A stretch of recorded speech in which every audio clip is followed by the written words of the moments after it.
नमस्कार विद्यार्थी मित्रांनो, कसे आहात तुम्ही? तुम्हा सर्वांचं अभ्यास मित्र परिवारामध्ये खूप खूप स्वागत आहे. मित्रांनो, आज आपण 5 जानेवारी रोजीच्या चालू घडामोडी अभ्यासणार आहोत. बघा मित्रांनो, न्यू इयर ऑफर आपली कालच बंद होणार होती, पण मुलांच्या रिक्वेस्टवरून एक दिवस आपण एक्सटेंड केलेली आहे. ठीक आहे, तर आज 100% ही ऑफर जी ती एंड होईल. आज 5 जानेवारी आहे. ठीक आहे, 2-3 दिवस मुलांच्या म्हणण्यावरून ही एक्सटेंड करण्यात आली, पण आता याच्या पुढे मित्रांनो ही जास्त दिवस एक्सटेंड नाही करू शकत. ठीक आहे, तर त्यामुळे प्लीज समजून घ्या, याच्या पुढे ही ऑफर नाही एक्सटेंड होणार. ज्यांना घ्यायची असेल बॅच डिस्काउंटेड फीज मध्ये तुम्ही आज घेऊ शकता. त्याचबरोबर कंबाईनसाठी विजेता बॅच 2 तुम्ही जॉईन करू शकता. ठीक आहे, या बॅच मध्ये तुम्हाला नोट्स मिळणार आहे 4 सब्जेक्टच्या. त्याचबरोबर PYQ सेशन तुम्हाला या बॅच मध्ये मिळणार आहे. ठीक आहे, त्याचबरोबर लाईव्ह लेक्चर आहे, रेकॉर्डेड लेक्चर ऑलरेडी उपलब्ध करून दिलेले आहे. त्याचबरोबर बघा, तुमचं जर कोणी मित्र शिक्षक भरतीची तयारी करत असेल तर आता आपण टेट 2025 साठी बॅच सुरू करणार आहोत. 1 इयरची बॅच असणार आहे, द्रोणाचार्य बॅच. ठीक आहे, बॅचची फी फक्त आपण 999 ठेवलेली आहे. खऱ्या अर्थाने या बॅचची फी आपण 2999 ठेवणार होतो, पण सुरुवातीच्या 100 विद्यार्थ्यांसाठी या बॅचची कमी फी ठेवून फक्त 999 फी ठेवलेली आहे. जे कोणी मित्र शिक्षक भरतीची तयारी करत असेल तर त्यांच्यापर्यंत या बॅचची इन्फॉर्मेशन नक्की पोहोचवा. त्यानंतर लेखा व कोशागार विभागासाठी सुद्धा आपण रेकॉर्डेड बॅच सुरू केलेली आहे. त्याचबरोबर अभ्यास मित्राचं नोट्स पॅक तुम्ही परचेस करू शकता, ज्यामध्ये 2025चं इयरबुक अवेलेबल झालेलं आहे. कंबाईन यशवंत बॅच तुम्ही घेऊ शकता जर तुम्हाला 4 महिन्यासाठी तयारी करायची असेल तर. त्यानंतर कंबाईनची टेस्ट सिरीज आपल्याकडे उपलब्ध आहे. फाउंडेशन बॅचेस आहे ज्या डिस्काउंट ऑफरमध्ये सुरू आहे. या सगळ्या गोष्टी तुम्हाला अभ्यास मित्र ॲप्लिकेशनमध्ये बघायला मिळेल. आपलं टेलिग्राम चॅनल जॉईन करा, कारण यावर महत्त्वपूर्ण इन्फॉर्मेशन आपण टाकत असतो, लेक्चरचे नोटिफिकेशन टाकत असतो. त्याचबरोबर या लेक्चरची PDF सुद्धा तुम्हाला टेलिग्रामवर मिळून जाईल आणि इंस्टाच्या पेजवर तुम्हाला अभ्यासविषयक रील्स बघायला मिळतील. तर बघा मित्रांनो, सुरुवात करूया 5 जानेवारी रोजीच्या करंट अफेअर्सला. तर पहिला क्वेश्चन तुमच्यासाठी मोस्ट इम्पॉर्टंट आहे. कालच आपण अभ्यासलं होतं की फिडे मार्फत म्हणजे एक वर्ल्ड ब्लिट्झ चॅम्पियनशिप घेण्यात आली होती, चेसची स्पर्धा. मग त्यामध्ये आपण पुरुषांचे आणि महिलांचे विजेते बघितले होते, बरोबर. मग आता पहिला क्वेश्चन त्यावरच आधारित आहे. भारताची बुद्धिबळपटू वैशालीने आपण जर बघितलं 2024 जी काही फिडे वर्ल्ड ब्लिट्झ चॅम्पियनशिप जी आहे, तर त्याच्या महिला गटामध्ये कोणतं पदक जिंकलं असा आपल्याला प्रश्न आहे. मग आपण बघितलं तर सुवर्ण पदक चीनची एक खेळाडू होती, तिने जिंकलं होतं. ठीक आहे, मग आपण जर बघितलं तर वैशालीने कांस्य पदक जिंकलेले. ठीक आहे, आपल्याला मग उत्तर या 2 पर्यायापैकी द्यायचं होतं. तर आपण जर बघितलं तर इथं कांस्य पदक जे आहे ते वैशालीने जिंकलेलं आहे. आपण जर बघितलं तर यापूर्वी कोनेरू हम्पीने चेसची एक स्पर्धा जिंकली होती. ती कोणती होती? तर रॅपिड चॅम्पियनशिप होती. हिने कोणती चॅम्पियनशिप जिंकलेली? वैशाली यांनी कोणती जिंकलेली आहे? तर ब्लिट्झ चॅम्पियनशिप जिंकलेली आहे. दोन्ही चेसच्या स्पर्धा आहे, हे आपल्याला लक्षात ठेवायचं आहे.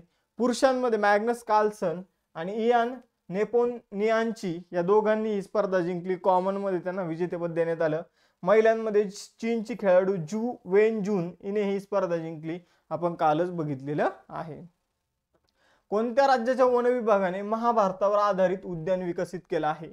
तर महाभारतावर आधारित उद्यान जे आहे ते उत्तराखंड राज्याने विकसित केलेलं आहे. यापूर्वी उत्तराखंडने रामायणावर आधारित उद्यान सुद्धा विकसित केलं होतं. त्याचबरोबर बघा मित्रांनो, याविषयी अधिक इन्फॉर्मेशन घेऊया.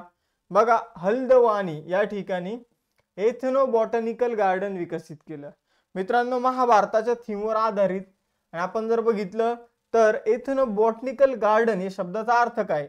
महाभारताच्या थीमवर आधारित गार्डन तर समजलं, ठीक आहे, सगळ्यांना समजलं आम्हाला, तुम्ही म्हणाल, पण एथनो बॉटनिकल गार्डन म्हणजे काय?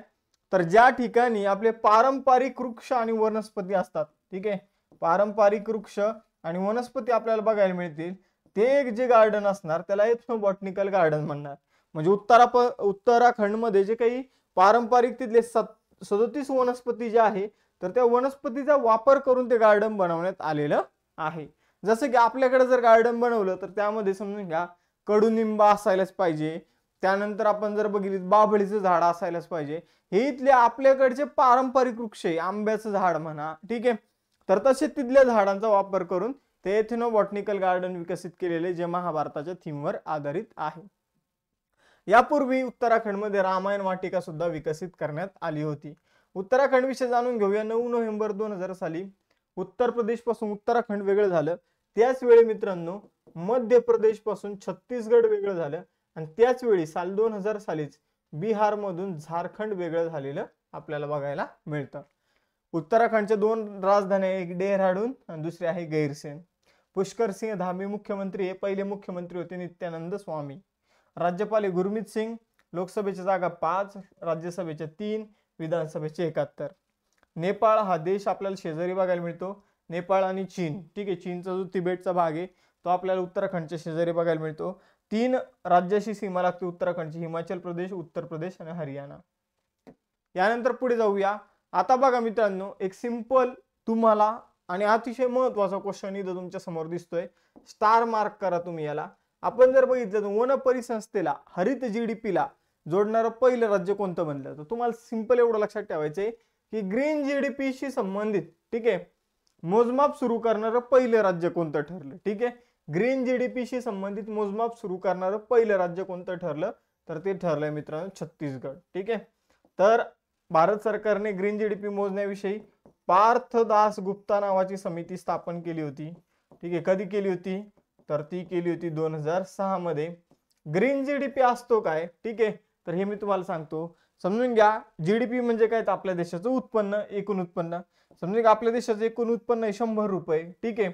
आता ग्रीन GDP काय, तर समजून घ्या आपण हे उत्पन्न कमावताना पर्यावरणाचं नुकसान करतो. फॉर एक्झाम्पल इथं दाट जंगल आहे, इथं मध्येच काय बनवला, तर इथं रोड बनवलेला आहे. मग हा रोड बनवताना इथली झाडं कापली जाणार, म्हणजे पर्यावरणाचं नुकसान झालं. समजून घ्या असं आपण 10 रुपयाचं पर्यावरणाचं नुकसान केलं आणि इथं जे झाडं कापलेले तर तेवढेच झाडं दुसरीकडे लावण्यासाठी अजून खर्च येणार, म्हणजे समजून घ्या 5 रुपये एक्स्ट्रा खर्च आला.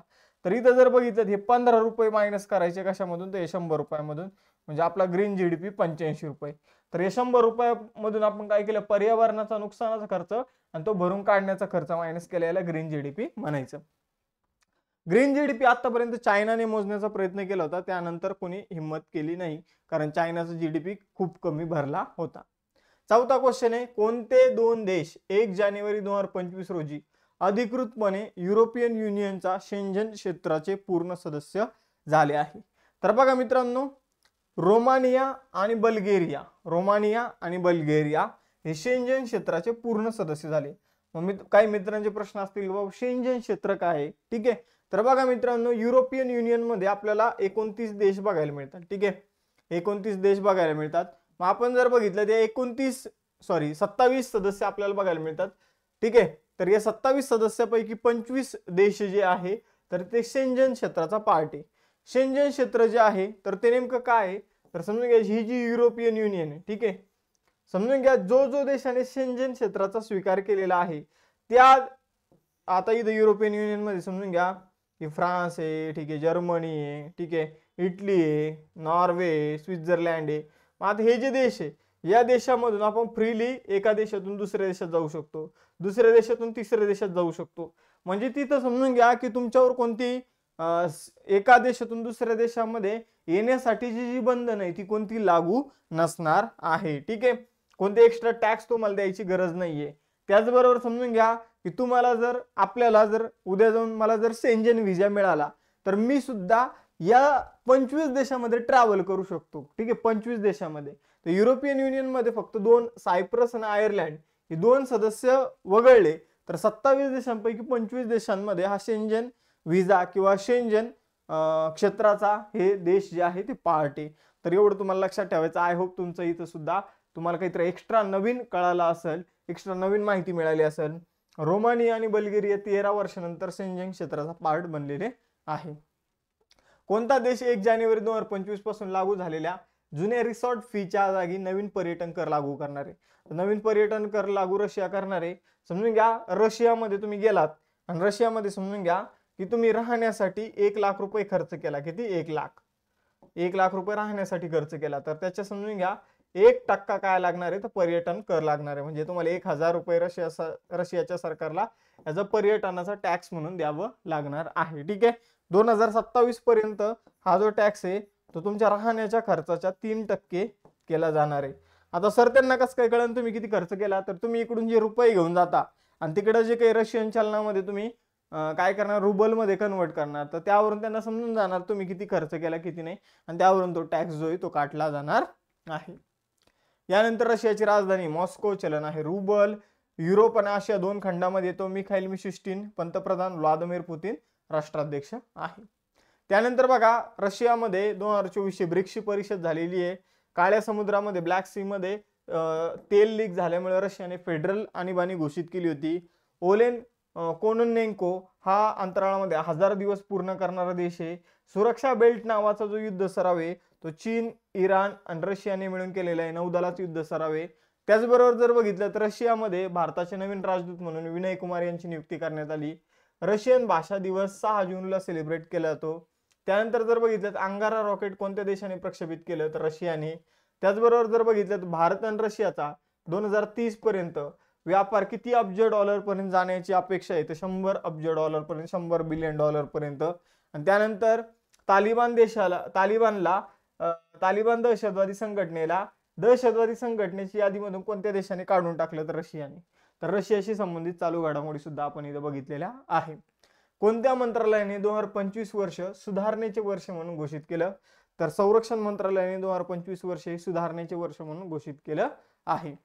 कोणत्या राज्य सरकारने 2 जानेवारी ते 26 जानेवारी 2025 या कालावधीत संस्कृती उत्सव साजरा करण्याची घोषणा केली तर संस्कृती उत्सव मित्रांनो उत्तर प्रदेशमध्ये सेलिब्रेट केला जाते. उत्तर प्रदेशमध्ये जर आपण बघितलं तर यावेळी महाकुंभ मेळा सुद्धा होणार आहे.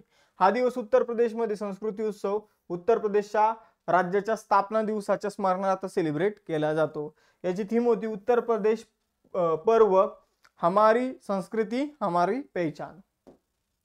यानंतर उत्तर प्रदेशची राजधानी लखनौ, योगी आदित्यनाथ मुख्यमंत्री, आनंदीबेन पटेल राज्यपाल. सगळ्यात जास्त लोकसभेच्या जागा आपल्याला बघायला मिळतात 80. सगळ्यात जास्त राज्यसभेच्या जागा आपल्याला बघायला मिळतात 31 उत्तर प्रदेशमध्ये. त्यानंतर 20 ते 31 जानेवारी 2025 या कालावधीमध्ये कोणतं राज्य राष्ट्रीय सरस मेळा 2025 आयोजित करेल तर बघा मित्रांनो सरस मेळा जो आहे तर तो केरळ आयोजित करणार आहे. यामध्ये हस्तकलाशी संबंधित ज्या काही वस्तू वगैरे बनवलेल्या असतात तर त्याचं प्रदर्शन होणार आहे. पण हे प्रदर्शन भारतातील 28 राज्यामध्ये वस्तू ज्या बनवलेल्या आहे त्यांचं हे प्रदर्शन असणार आहे. टोटल 300 प्रकारच्या वस्तू इथं असणार आहे, ज्यातील 200 प्रकारच्या वस्तू ज्या आहे ते केरळच्या असणार आहे. बाकी इतर राज्यातील वस्तू आपल्याला बघायला मिळणार आहे. ठीक आहे. तर सरस मेळा 300 स्टॉल लागणार आहे, ज्यामध्ये 200 स्टॉल केरळ सरकारचे, 100 स्टॉल इतर राज्यातील असतील. ठीक आहे. यामध्ये वस्तू, दागिने, कापड, ठीक आहे, ज्या हस्तकला वस्तू आहे त्या आपल्याला बघायला मिळणार आहे. भूकंपानंतर भारताने कोणत्या देशाला $5 लाख मदत केली आहे तो वानुआतू नावाचा जो देश आहे त्याला भूकंपानंतर या देशामध्ये 7 मॅग्निट्यूडचा भूकंप आला होता आणि म्हणून आपण त्याला काय केलं तर $5 लाख मदत केलेली आहे. ठीक आहे. तर या देशामध्ये मोठ्या प्रमाणावर जीवितहानी सुद्धा झालेली आहे.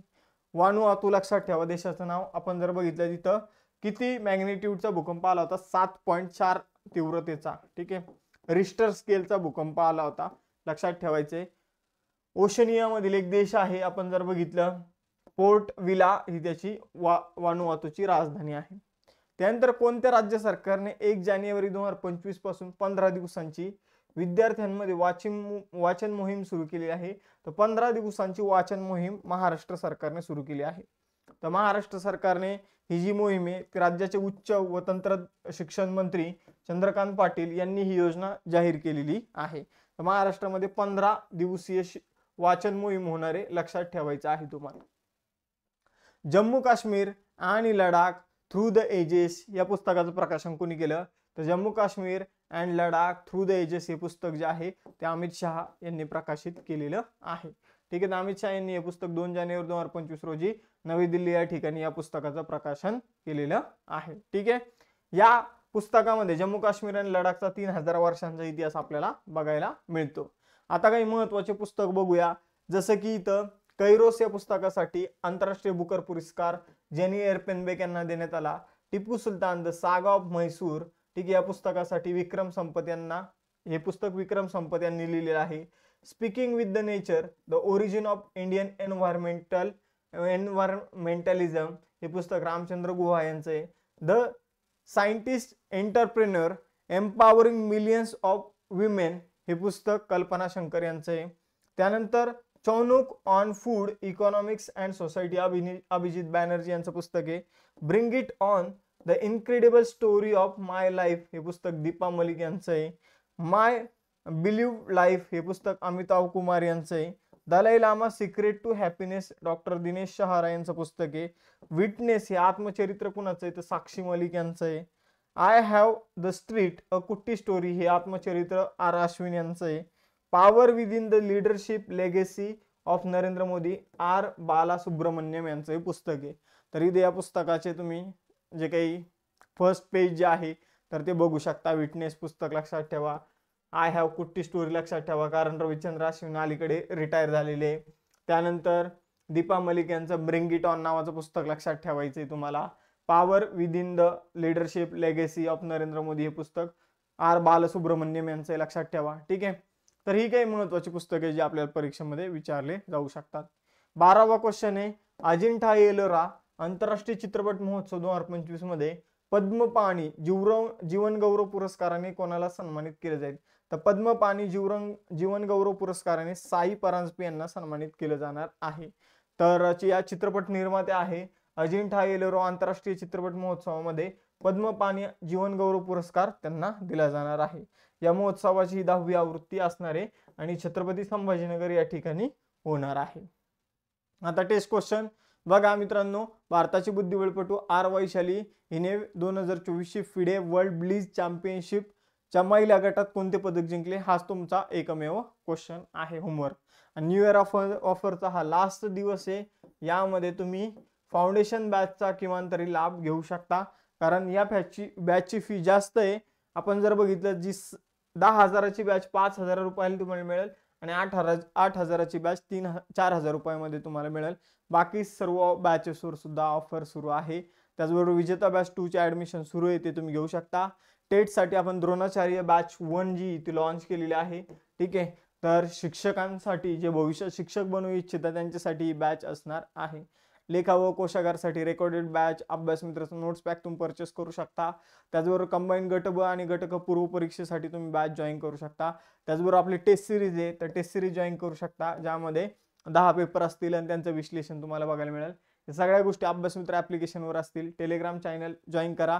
यावर लेक्चरचे नोटिफिकेशन या लेक्चरची PDF आणि महत्त्वाची माहिती दिली जाईल. आणि इंस्टाचं पेज फॉलो करा ज्यावर अभ्यासविषयक रील्स तुम्हाला बघायला मिळेल.